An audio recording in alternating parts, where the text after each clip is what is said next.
Welcome to RezoBiz, episode number 20. This week on RezoBiz, we're going to work on the fretboard inlay, and then we're going to also glue the fretboard to the neck and do a little bit of filler work around on the body. Also, I have to do the reveal for whether what palm rest we're going to do, and I guess exactly what kind of inlay we're going to have. So stay tuned. Here we go. Byrl with Byrl Guitars, and welcome to RezoBiz, where everything is greater with a resonator.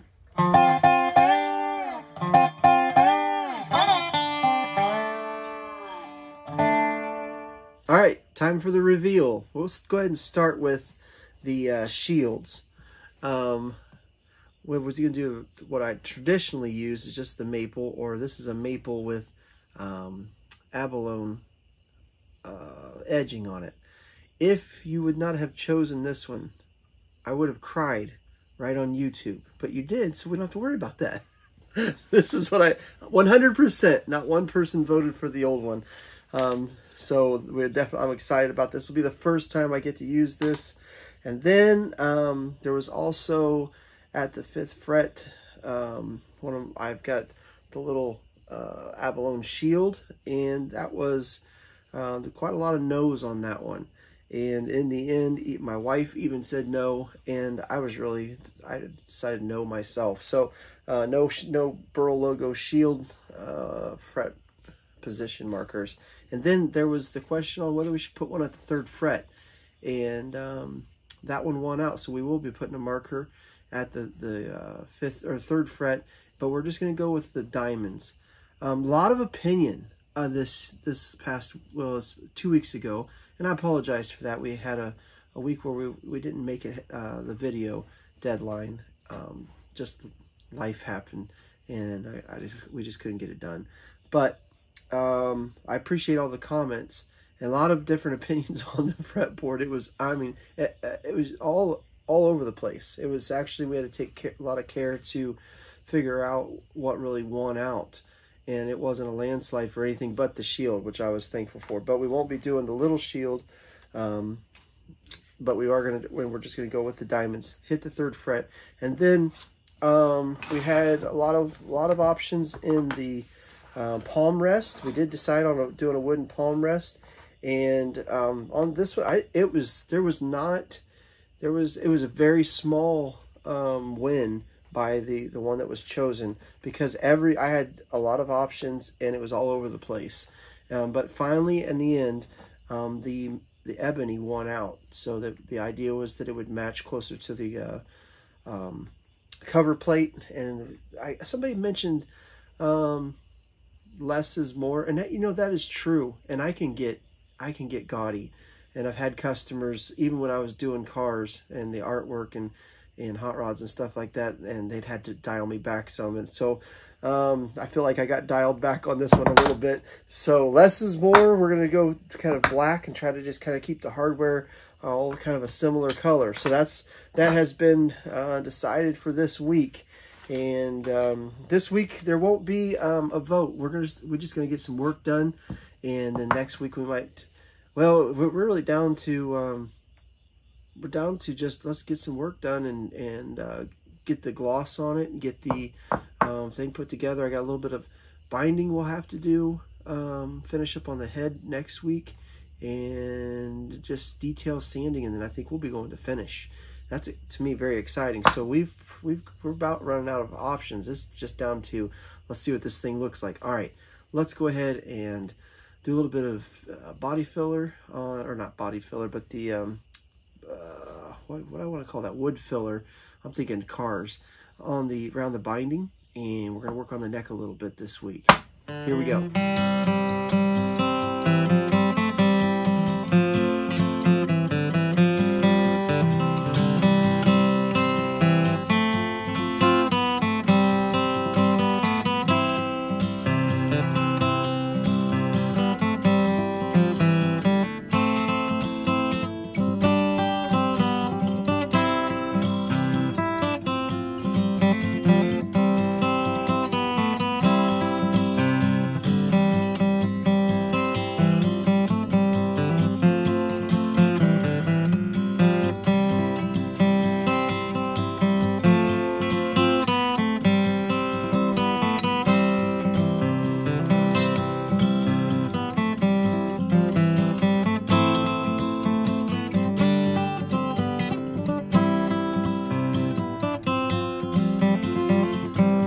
there's our fretboard.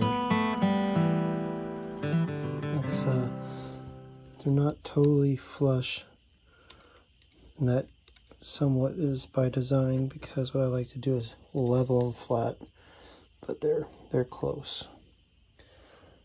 All right, I like that. Moving on, let's get this fretboard on the neck. All right, so I've got a little bit of black filler on this very edges, and then that center strip down the middle.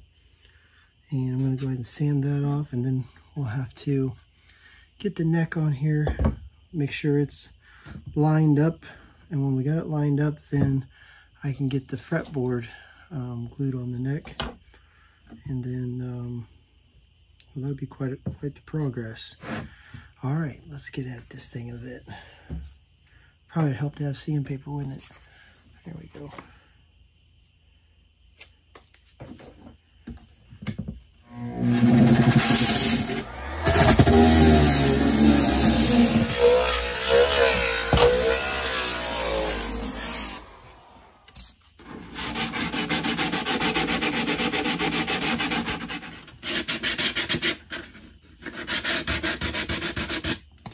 Alright, I think that's close enough. Now what I'm going to do, let's see. I'm going to try to get this as flat as across here as I possibly can, so we can get this neck fitting up really good. Yeah, it's just not completely flush yet. All right, we'll work on that a little bit.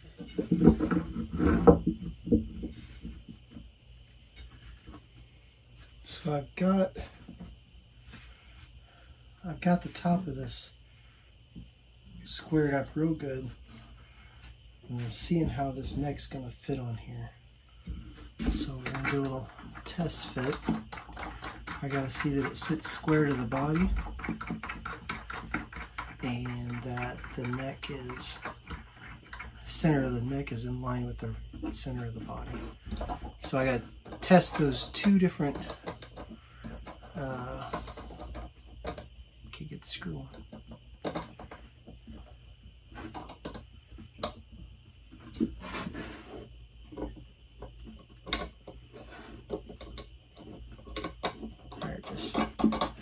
I text those two different, I don't want to say measurements, but they're alignments. There's the word I'm looking for. Check those two different alignments and see what we come up with.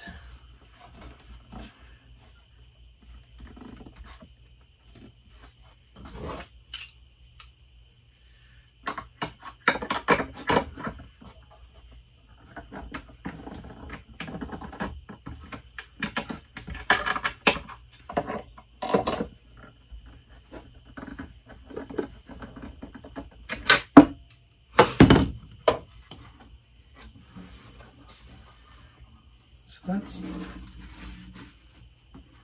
well, it's hard to, I don't know, get in the light, but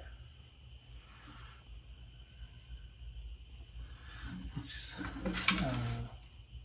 fitting pretty good. I see a little bit of a gap right there, but I don't look too bad, but we got to figure out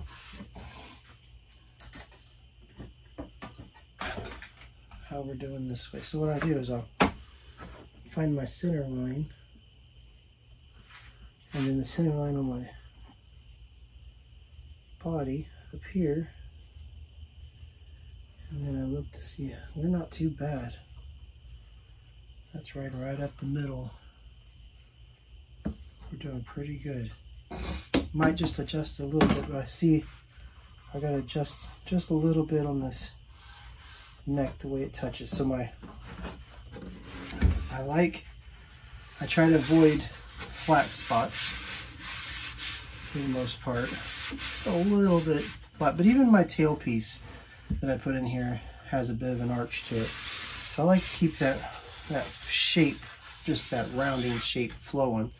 And then up here I don't want to square it off too hard, except for right where the neck meets up, I try to get a kind of a flat spot right there. But I mean, from right here and out, if you can see that, it just my sides start to arch. I don't want to. I try to avoid the flat spots. I don't like flat spots in the shape of our body. So because of that, though, my arch of my upper bout here is still rolling just a little bit, and it falls away just a little too fast away from this neck.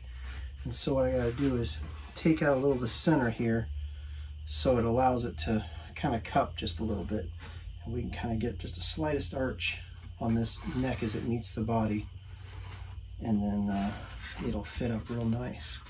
And once we do that, the thing I've been waiting for, get this neck on here.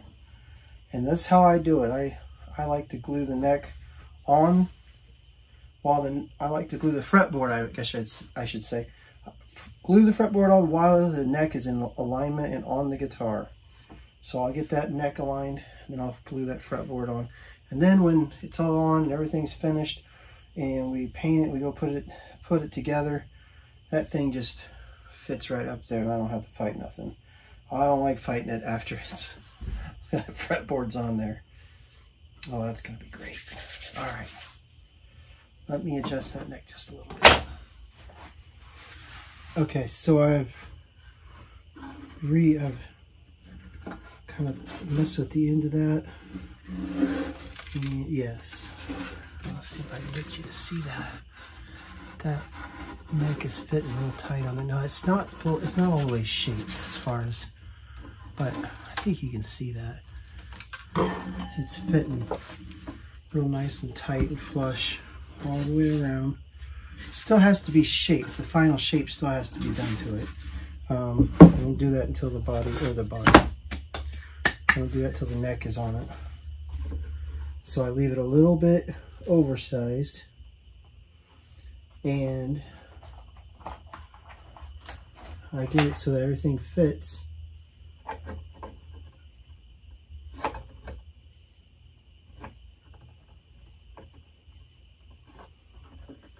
And then I get this thing so the point of the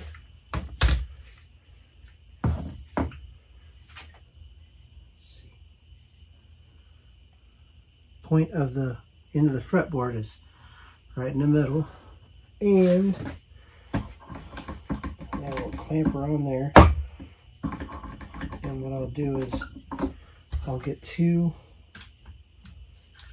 screws in this fretboard so that when I take it off,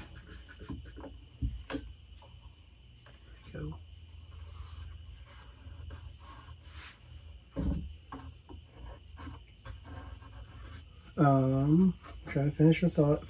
When I take it off, I'll put the glue on it, and then I put the screw back in, put a screw back in, and it lines it up just exactly where I need it. All right, so I'm gonna put one here.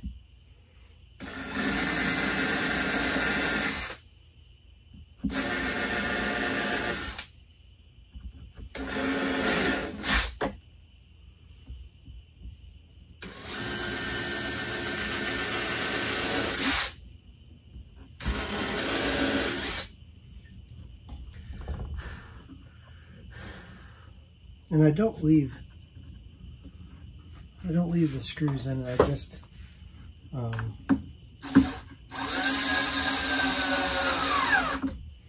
just get them in as pins to hold it.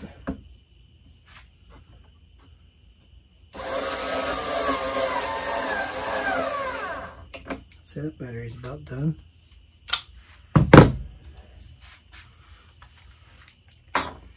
Hold it in place until I've got it glued, because the glue is a little slippery. The last thing I want it to do is move. All right, see that? Not gonna go anywhere. All set.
really like these Byrl clamps. My dad had these originally, or these kind, when I first started building, and they just are the go-to clamp. I mean, I use these more than any other clamp. I really like these things. All right, check everything. Oh, that's good. Looks like nice even squeeze out. Fantastic. All right, workbench is kind of a mess. I need to get this cleaned up. But I think for this week, that's all the farther we can go. Now that fretboard is finally on, I can get that headstock. I'll shape the neck, get everything exact, and then I can get that headstock routed out. The reason I haven't been able to do it is because my router has to follow the exact shape of the head, and it's not fully shaped up close to the fretboard because I haven't got the fretboard finished, and I gotta get it so that it all finishes out just right. So anyhow, we've had to wait for that, but I'm excited to get that done. This is gonna be beautiful real quick. We're very close to finish sanding and starting to see what it looks like with a finish on it. All right, well, if you've liked the video, hit the like button for me if you would, and hopefully the next Saturday, 6 o'clock, we try to get one on. I apologize, last week we did not get one on. Unforeseen things happen, and just life happens, and we weren't able to do a lot of different things we were supposed to do last week. And anyhow, but we're back and rolling good this week, and I think we're fine for the rest of this build anyhow. So